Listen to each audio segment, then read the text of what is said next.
Yo, what's cracking, everybody? Welcome back to another episode of Prison Break Raw. I'm your host, the one and only Big JD. Go ahead and give this channel a subscribe, share, at least some messages, a comment, hit the like button, hit the notification bell. You know what to do. LA County Jail. Now, I have a lot of experience with this county jail. Been in it several times. Got a lot of stories that go way back to the early 90s when it was real rough. I mean, it was rough in the 90s. The late 80s and the early 90s were probably the roughest period of time that this jail has ever had. I mean, a lot of people would say that in the 60s that it was rough, in the 70s it was rough, but in the 80s and 90s, and I've talked to a lot of cats that have been in this jail, say that it was the roughest in the 80s and in the 90s, because this is when a lot of the gang violence was just like taking off. It was booming. It was a golden age of gang violence in California. Bodies were dropping every single day. Drive-by shootings were at an all-time high. The LA riots happened at this time in 92. And the jails were full to capacity. People were sleeping on the floors. You had 6-man cells with 9 people in them sometimes. 9 people. Imagine, a 6-man cell in LA County looks a little bit like this. So when you go into like 2800 or 2400, 2600 on the 2000 floor, it's cells that go down a long row. And then you have the freeway out front. The cells on the lower tier are 6-man cells. The cells on the upper tier are 4-man cells. It doesn't matter if it's Alpha, Baker, Charlie, or Denver Row. These cells are the same on both sides because it's like this box, and you have a row of cells here, row of cells here, row of cells here, row of cells here, and then you have the little guard station right in the middle, and he walks up a ladder just to get to the other side of the tier. Orange County Jail looks almost the same, but just a little bit different. I think they were probably built by the same engineers and the architect that designed them, because they came out around the same time. So LA County Jail, originally, a lot of people used to go to what was called HOJJ, or the Hall of Justice Jail. And then the LA County Jail was where everyone else went. Later they built the Twin Towers, and also a lot of people would go to the Linwood Jail. You also had Wayside. Way back in the days before they built Supermax, East Max was the one, Medium North was the other one, and then you had Minimum South, where the workers went. And sometimes workers would go to various different sheriff's departments, as far as Catalina Island in some cases, and be workers. Now that's when shit was sweet. If you're in the camp in LA County, your life is much different than what it looks like inside the Central Men's Jail in Los Angeles. So here's a breakdown of what LA County Jail was back in those days. And this is going to be a 2-part series, because we're going to talk about how LA County was and what it had become later on, because it changed quite a bit from when I first went in there until the last time I was in this place. So I've said it before, I talked about it. The first time I went into LA County Jail was in the early 90s. I was 19 years old. I was a kid. I had no idea what jail was all about. Never been in jail. I mean, I got arrested when I was a juvenile, but I was only in a city jail for a short minute.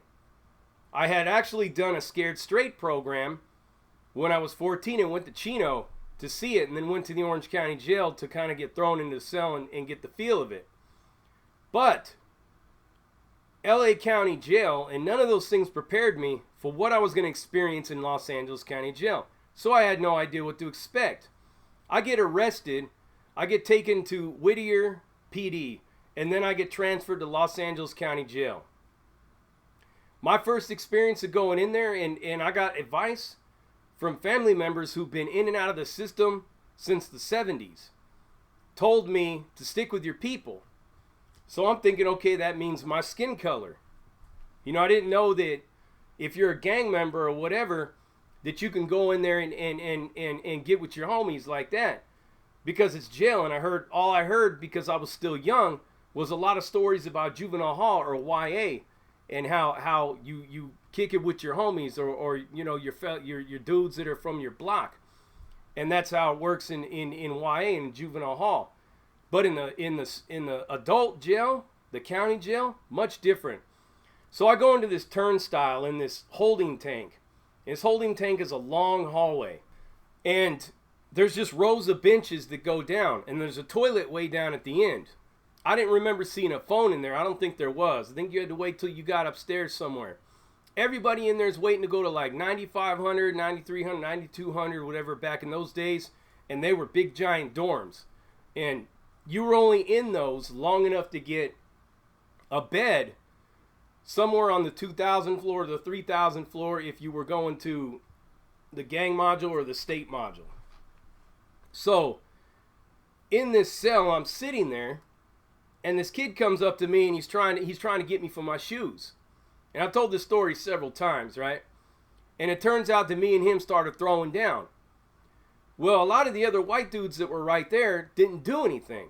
Didn't do anything to back me up or nothing. So I felt kind of betrayed. I felt kind of like, why would you just sit there and watch me get beat up? I mean, there's like about 6 of you.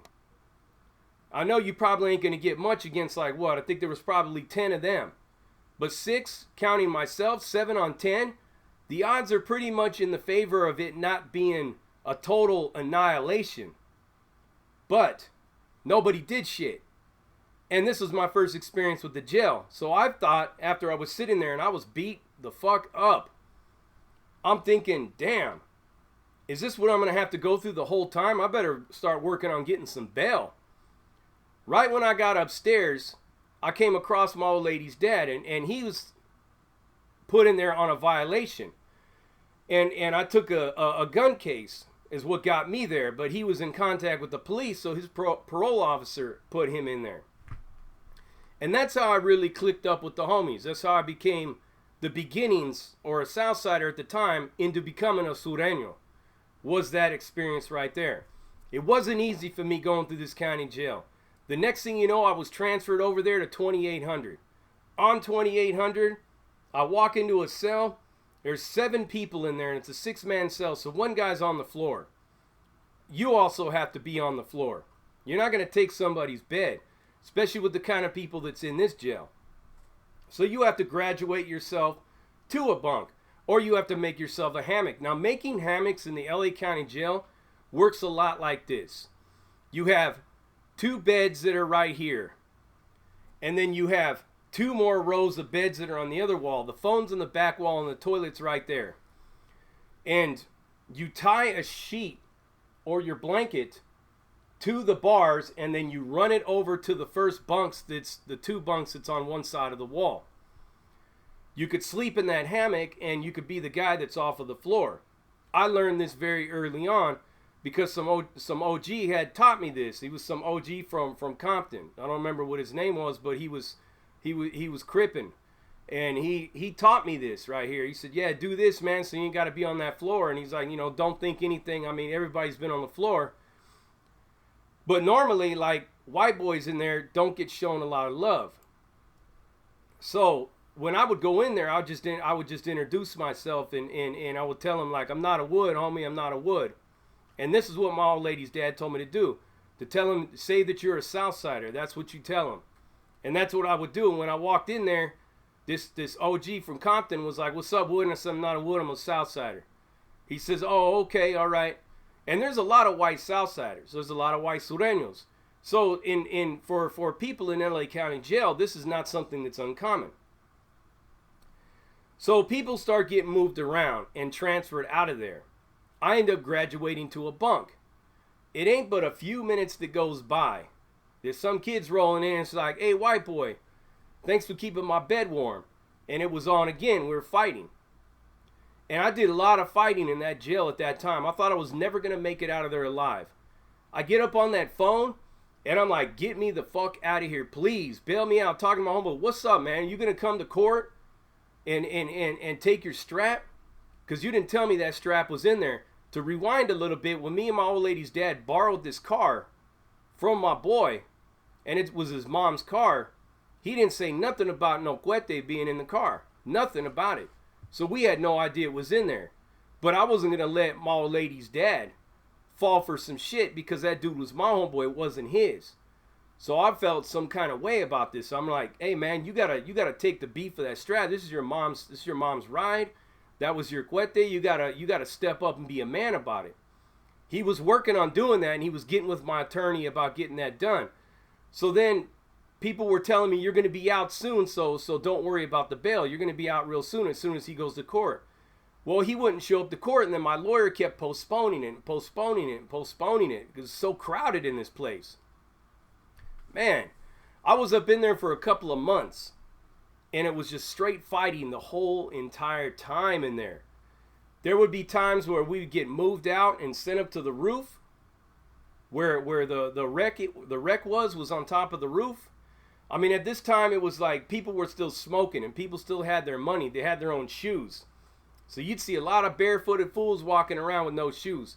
But it was always like when I walked up into a cell and there would be a couple of sureños in there, maybe a couple blacks or whatever, a wino or two. I was always like, yeah, I'm a Southsider. But a lot of gente back in those days was like, we're going to feel this white boy out, see what he's all about. When every time that test came, I stood up to the plate. It's like, what's up? Because I'm not going to be no punk. I'm not going to get punked out in this jail. You can't show no signs of weakness when you're in there whatsoever. You can't do it. Because if you do it, it's over with for you that fast. So you have to be a man. You have to understand that you could die one way or the other. It's a catch-22 when you're in LA County Jail. You're either going to die because you're going to be victimized day in and day out. Some fool might even rape your ass if you're a young kid. Or you're going to die standing up for yourself.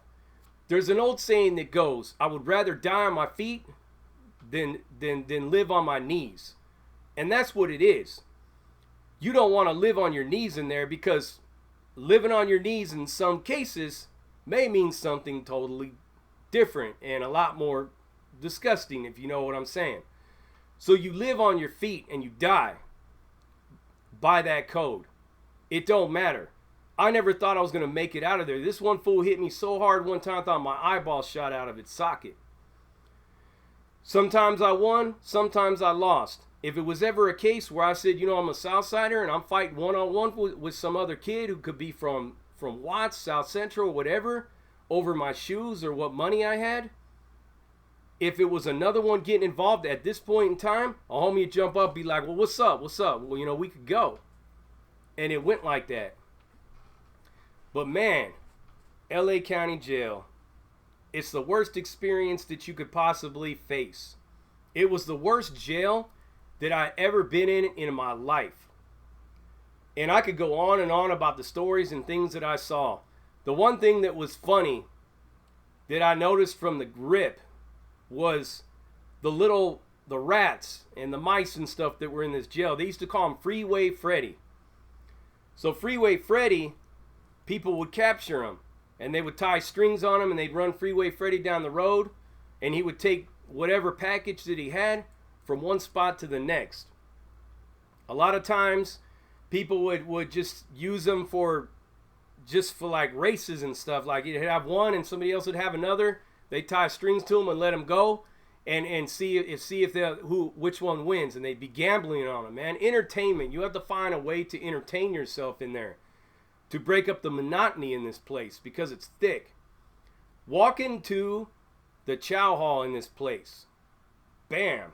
That's a real experience in itself. I've seen people get beat up straight up in the line. People getting stabbed straight up in the line. I've seen deputies pull people out and just beat them up because they touched John Wayne. All up and down these halls, they got big-ass murals of John Wayne. I've seen people spit on John Wayne and get beat up. A lot of the times, how the deputies in LA County like to spice things up is they strip you out butt naked and then make you walk in that line asshole naked with nothing. They'll take your shoes. Even the deputies will take your shoes, and they'll take your shoes from anybody. They don't care what race it is. And if you allow that to happen to you, and you a gang member, you're Crippin', you're Damu, you're Paru, you're Bloodin', you're a Sureño, an other Asian gang member, whatever, and you let them do that to you, your own people are going to handle you. So you got to get busy with the deputies. And back in those days, you fought with the deputies, There wasn't no charges coming at your way. You just fought them and you got fucked up really bad, broken ribs, whatnot, dislocated limbs, and it was over with. It was squashed. Other county jails, not the same way. They'll beat your ass and still put an assault charge on you. But not in LA County. What didn't really go down that way. And these deputies were vicious, were big-ass monsters, talking about wearing size medium shirts, just on swole. That changed too, and I'll talk to you a lot about that. So going to the chow hall, you have to hurry up and eat. You don't get no time to eat. The minute you sit down, they're telling you to get up, get the fuck up, and get out. And if you don't get up fast enough, they'll straight grab you by your throat right here, and they'll choke you out where you're spitting food all over the place. I've seen them do it. I've seen them crack somebody in the head with a stick right off the rip. I've seen them throw people down the escalators, because there's escalators that go all up and down through there. But sitting down and you're looking at this food and the meat is still moving, it's crazy. It is crazy as fuck. And there was that one time where I didn't get up from the table in time, and the deputy tried to grab me, and I hit my elbow up and hit him straight into the solar plexus. And that was it for me. Next thing you know, they were putting me in the hole. And when you're in the hole in LA County Jail, the only thing that you're going to eat is a juke ball. A juke ball. That's all the food combined into one and put on your tray, and that's the only thing you're going to get. Not to mention a good ass whipping every now and again. And the one thing that they used to love to do is they would come to your cell and they'd say, Rutherford, get up. You get up. They'd say, snatch that mattress up and throw this mattress out the door. They'd take your mattress. And you wouldn't have a mattress for days. You'd be sleeping on straight cold steel. You would have to hit them up when they're bringing you your food, your juke ball, and tell them, hey, I ain't got a mattress. I ain't got a mattress. They'll bring you a mattress back. Somebody else will come and snatch it from you. I ended up getting out of that hole and got shuffled back through LA County Jail. Went back up to 9,500. Just as I was getting transferred over to Wayside, I had to go to court. But I was in the holding tank getting ready to go to Wayside. I ended up going to court for the first time on this whole case. And I'm going to tell you about what happened from then on out and what happened to me in my later experiences in LA County Jail on the next one.